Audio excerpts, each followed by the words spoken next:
Fox 32 special report, DNA kits called into question. They are the kind advertised on TV claiming to trace your ancestry. A woman says she used 2 different popular services to trace her family history and got wildly different results. Fox 32's Tia Ewing reports. This is my mother, my father. Jennifer Smith says flipping through family albums helps her reconnect with the past. And I just want to learn as much as I can about my history. She recently took that learning one step further and decided to try a DNA testing kit. Ancestry.com, very popular. You know, they're in all of the commercials. Everybody talks about them. Smith received the kit, followed the directions, and mailed it back. Just like the lady on TV says, you have to spit in the tube. It's not ladylike, but that's what you do. Then she waited the 4 to 6 weeks. And I was shocked. Smith's breakdown from Ancestry showed 97% European and 2% Asian. I'm a black girl. I am not a Jewish white lady. I'm black. My parents were black. She contacted Ancestry with questions, but says a rep told her the results are accurate. She told me there was no way they could have made an error. Smith decided to try again, but this time she submitted a DNA to 23andMe. And the results were very different, but they were not a surprise to me. The 23andMe findings showed 70% African for Smith, after Ancestry's findings showed none. Both kits can't be right. One of them has to be wrong. These DNA tests for ethnicity are entertainment value only. These DNA tests for ethnicity are entertainment value only. These DNA tests for ethnicity are entertainment value only. William Gilliland is a biology professor at DePaul. He says DNA kits can be great for connecting family members and finding relatives, but the science for ethnicity testing isn't as concrete. There's nothing that confident for ethnicity. There's no diagnostic nucleotide. You can say this person is from Europe, this person's from Africa. So what happened in Smith's case? The simplest explanation is that one of these test results is just wrong, and the tubes got mixed up or contaminated or something. We reached out to both Ancestry DNA and 23andMe. Ancestry tells us it's incredibly unusual to find variations of this magnitude. The company says it's best guess that the tubes were mixed up before they were sent to their labs. 23andMe says because companies use different algorithms to make ancestry assignments, you can find differences when comparing tests from different companies. It's exciting to make discoveries like this. This is 1 Timothy 1:4. Neither give heed to fables and endless genealogies, which minister questions rather than godly edifying, which is in faith, so do. Kahala Yahweh Bashim Ashai Bashim Rukapradash, which are the true Hebrew names of the Most High Father, Yahweh, which is Hebrew for He is, and the name of His only begotten Son, who the world ignorantly calls Jesus Christ, whose true Hebrew name is Yahweh Shai, which is Hebrew for He is salvation. Double honors my teachers, the apostles and elders of Great Millstone. Peace and mercy to the elect, who the house of David be born again in this generation. And Shalom to the 130 Yasharallah, who today are known as the Negroes, Latinos, and Native Americans. Before losing our true heritage, we were known as, and still are, the true Hebrew Israelites of the Holy Bible. In today's lesson, I came across this clip and thought it was just a good lesson to go into, seeing that the world has been beguiled by Esau's science. All right, you see, in Esau's science, and when I say Esau, I'm talking about the Edomite, right, or what we would refer to today as the so-called Caucasian and Israeli race. Well, the world has been trained to take Esau's science, TM, trademarked, as the gospel, to basically think it's infallible and cannot be questioned, okay? And that's just because of westernized propaganda that's been put upon people. In fact, one thing that happened to me this last week is somebody gave me an image of this Chinese. It's like basically like a good health medicine or something, right? And the thing about the Asians, they actually use a lot of herbal remedies, right? They still use apothecaries to create like tinctures and medicines, right? They basically use the herbs and spices and everything that comes out of Mother Nature. Just like a lot of down there in South America, also in the Bahamas, right? And that's because you see Esau's system, it's trash, okay? It's basically it's a fraudulent copy of the system that God has made. And in this case, right, I said all that to say this is on this Japanese or Chinese label, there's an app you can get called Google Translate, and it'll literally translate an image for you in English. And one thing that stuck out to me on this Chinese medicine, it was all herbs and everything natural, right? But one of its selling points is that it said no westernized medicine, okay? And that's because, why? Well, because you see westernized anything, medicine, science, movies, it all has a slight tilt to it. And that tilt is Esau's, basically his, how he puts lies on everything. This is why you're seeing, for example, they don't sell American food over in England, right? In fact, they have raids on supermarkets or little convenience stores that they sell, Americanized candies or foods in these countries, right? Because these vendors will get imports from America for super cheap, and they'll sell them in their stores over there in the EU where American food's been banned. There's videos I see where like the food authorities in these countries go to these shops and basically take down whole convenience stores worth of Americanized, westernized food. Well, I say all that to say this. Just as this lady, many of us have been surprised to find out that those test results you have in the Ancestries or the 23andMe DNA test, they don't really tell you, where you're from. And why is that? Well, it's not because it's not accurate. It's very accurate. But the difference, the big problem with DNA testing for Ancestry is that humanity has not kept a consistent record of people, especially through their migrations. And what do I mean by that? I mean that the original 18 nations, which the Bible speaks of, starting at chapter 10, all the way to the end of Genesis, talks about these 18 nations that the Lord, has created from the three sons of Noah, right? That would be the sons of Shem, the sons of Ham, and the sons of Japheth. Us Israelites, the Negro Latino Native Americans, we come from the line of Shem. We are one of his descendants, okay? These Edomites, they're also another one of the Shemites. But the point I'm saying to this is that there's no record, at least not on top, that these devils are showing to the world, at least on, college, university levels, and, or, general knowledge that where these people are today, right? And that's because through over the multiple thousands of years, the original people of these names, right? Gomer, Magog, Put, Cush, Ammon, Moab, Ishmael, the 12 tribes, or Israel, we are no longer in our ancestral lands. A great example would be the Ammon, who today are known as the children of Japan. Ammon used to be right there in the land of Israel, but they're no longer there. They migrated to the east and settled on the Japanese islands, right? Same thing with the Arabs. Well, actually, my bad, Ishmael, who are today's modern day Arabs, they've dwelt in the Arabian Peninsula for the longest. So actually, they've stayed in their land. Same thing like the Ethiopians.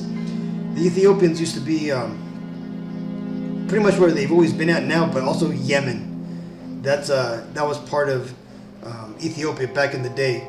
But again, the Egyptians of today are pretty much just the Arabs who've moved in there during the Ottoman Empire, which is took place around I think 300 to 1200 AD, right? But a lot of people on these these original 18 nations that the Bible speaks of have changed their location. So again, just like this lady who, her ancestry said that, she's from Africa. The problem is that those people who, that the database, the DNA database is using to base them off of them being from Africa is a flawed database. Okay, they have the whole locations wrong. Okay, this is why it doesn't matter if you take the test today, that you're only going to back up the false identity upon the people and where, of where they are today. For example, the people of Greece of today are not the people that were the Grecians during the time of the Messiah. Okay, the people that you know today as the Grecians today, they would be basically Arabs or people from Aram. Okay, older Arab nations. Okay, that have moved in there. The original Grecians are the people that we know today as the Fijians, the Samoans, the Hawaiians, the Tongans. Those were the original Greeks. Okay, then they got taken over by the Edomites, right, or the so-called Caucasian and Israeli race, right, during the time, basically during Alexander the Great and whatnot. Okay, all the way up to the time of the Messiah, and then again, at that time, the original Romans, right, were taken out of power, out of Kittim, right? They were taken out of that land, and basically the Edomite Romans took over, right? The pagan Romans took over Rome, and now again today, these Edomites they got out of that land, and now they're in a different place. But that being said, those DNA tests will never reveal to you these lineage unless you're from the particular nations like Ethiopia, or what else is there? Persia, right? Where is it? Persia would be Elam, right?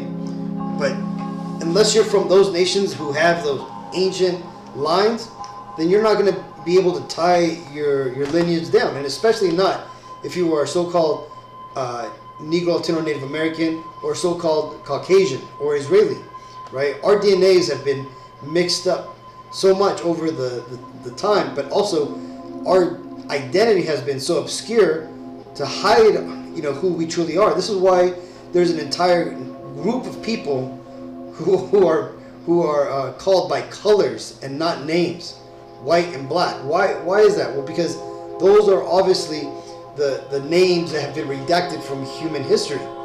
Okay, and that's ultimately what this 12 tribes of Israel is all about, right? Because you'll find out that the so-called white people, that they go back to Edom, right, the nation of Edom, and then the so-called Negro, Latino, Native Americans, we go back to the 12 tribes of Israel, right, the nation of Israel. This second Ezra's 9:22. Let the multitude perish then, which was born in vain, and let my grape be kept, and my plant, for with great labor have I made it perfect.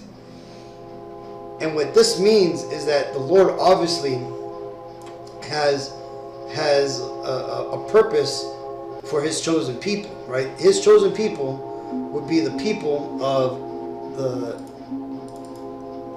known as the Israelites, right? The Negro, Latino, Native Americans. And here's a good visualization of what I'm talking about. So in the beginning, you had Adam and Eve, okay? Adam and Eve had Cain and Abel, and we know that Cain killed Abel, but then God later gave Adam and Eve Seth, who later had Enos, Canaan, and it goes all the way down to Enoch, all the way down to Noah, okay? And by the way, these images are all from the 1611 Bible, in its like entry level books, right? They actually have genealogies. There's like 30 plus pages of genealogies. But again, these lineages, those 18 nations that I showed you, all come from these three sons, right? So broad, you can't get in here, but basically it's Ham, Shem, and Japheth. Okay, but ultimately, the chosen was Shem, and then again, Shem had 5 sons. Okay, but what happened is, out of Aram, Arphax, Lud, Ashur, and Elam, God chose Arphax. And from Arphax, He chose Salah and Eber. Eber is where the term Hebrew comes from.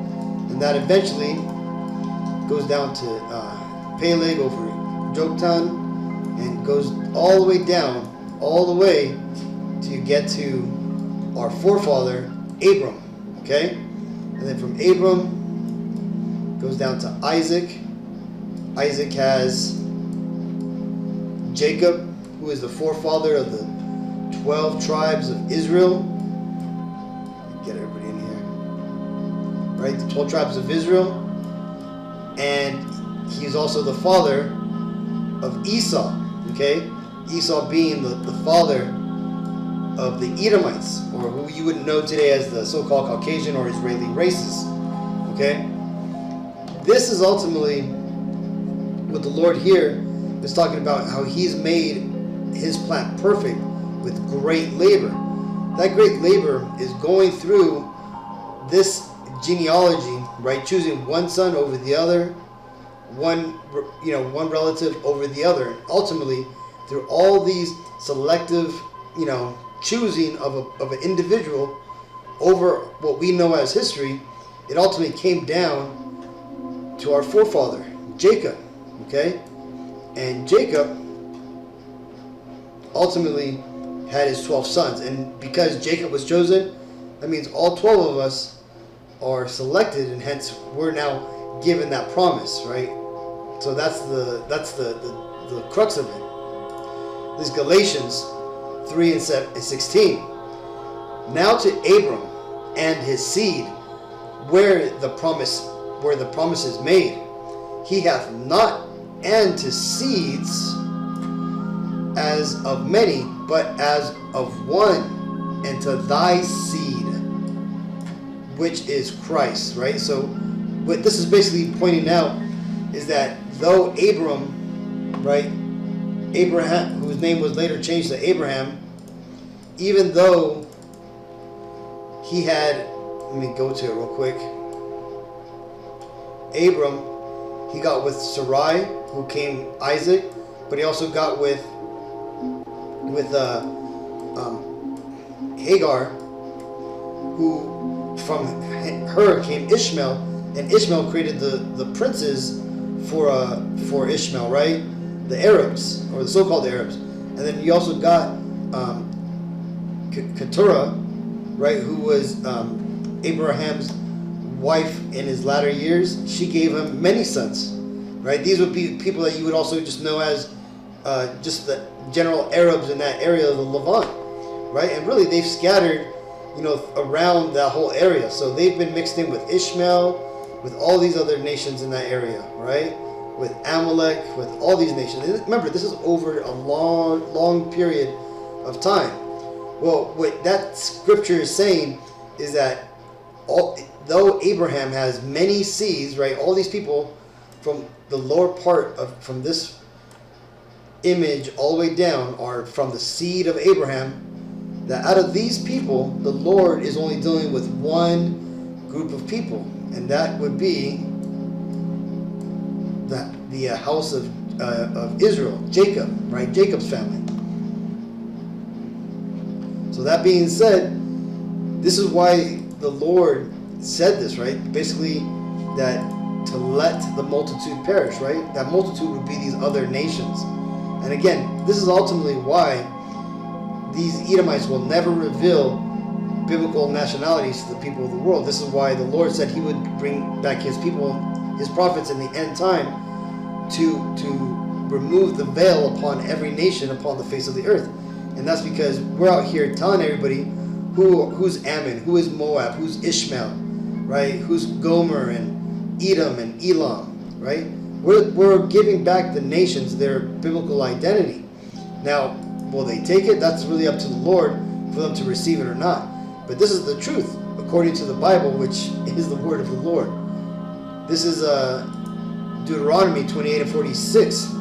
And they shall be upon thee for a sign and for a wonder, and upon thy seed forever. And this here is ultimately talking about the curses that would fall upon us Negro, Latino, Native Americans. Or really, I should say, these are the curses described in Deuteronomy chapter 28, 15 on down, to the end of the book, and to the end of that chapter. Those curses would be a sign upon the Negroes, Latinos, or Salaki. Those curses would be a sign upon the Israelites in the end days. Okay? And we know that the collective conquering,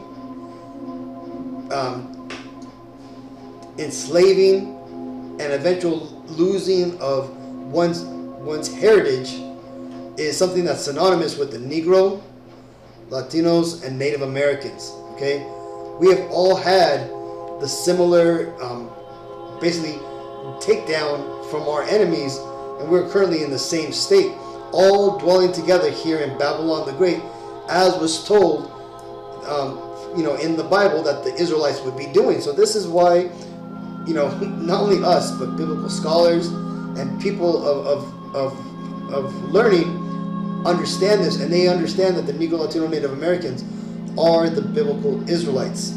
Okay, because again, not only can we tell them, not by some DNA test, but by the curses and the events which have taken place that have only affected these three groups of people. Okay, because again, who went into slavery? These three groups of people. Who lost their heritage? Who no longer holds their last names? Right? These three people. We hear, we always see the Southern Kingdoms have like names like Williamson, Johnson, Jefferson, right? But those aren't their names. Those are the names of their captives. Same thing. Us Latinos, right? We go by Lopez, Hernandez, Diaz, and all these things. But again, those are not our names. Those are the names given to us when we were put into captivity under our European masters. Okay, and we got those names depending on they weren't slave camps. They called them basically like haciendas. Well, they eventually turned into haciendas, but yeah, ultimately your last name was a derivative of your master's last name, just like it was for Jake. And as for the Native American Indian, their names were lost a long time ago. That's why they'll have like very simplistic names like Red Wolf, or dances with salmon, or whatever. These aren't last names that were given to these people originally in the Bible. These are new names that they picked up while they were over here in the New Americas, and we devolved into a Lord of the Flies state. Just read the Book of Mormon for the historic account and the destruction that the Latinos and Native Indians that we did to each other while we were over here. Okay, this is why by the time that Christopher Columbus came, we had no surviving metal. Our metal had pretty much rusted away. All that technology, all that knowledge was lost because of the massive amount of wars. Right, we basically were reduced to survivors. Okay, this is why society had devolved into a state that it did when they found us, sacrificing each other over here. But again, I digress. I just wanted to show this video out to show that again, DNA testing does not show things that are relevant to the Bible. Just because again, they don't go back into the migration patterns of the people and where they went through. They don't even want to acknowledge that, right? This is why they still call African Americans today African Americans, right? Because they're still trying to disassociate the people from the lands that they came upon. So either way, I know I was all over the place today in this lesson, but hopefully this video was edifying. So until next time, I want to give all honor, glory, and praises to Yahweh B'Hashem El Shai B'Hashem Ruach HaKodesh. Shalom.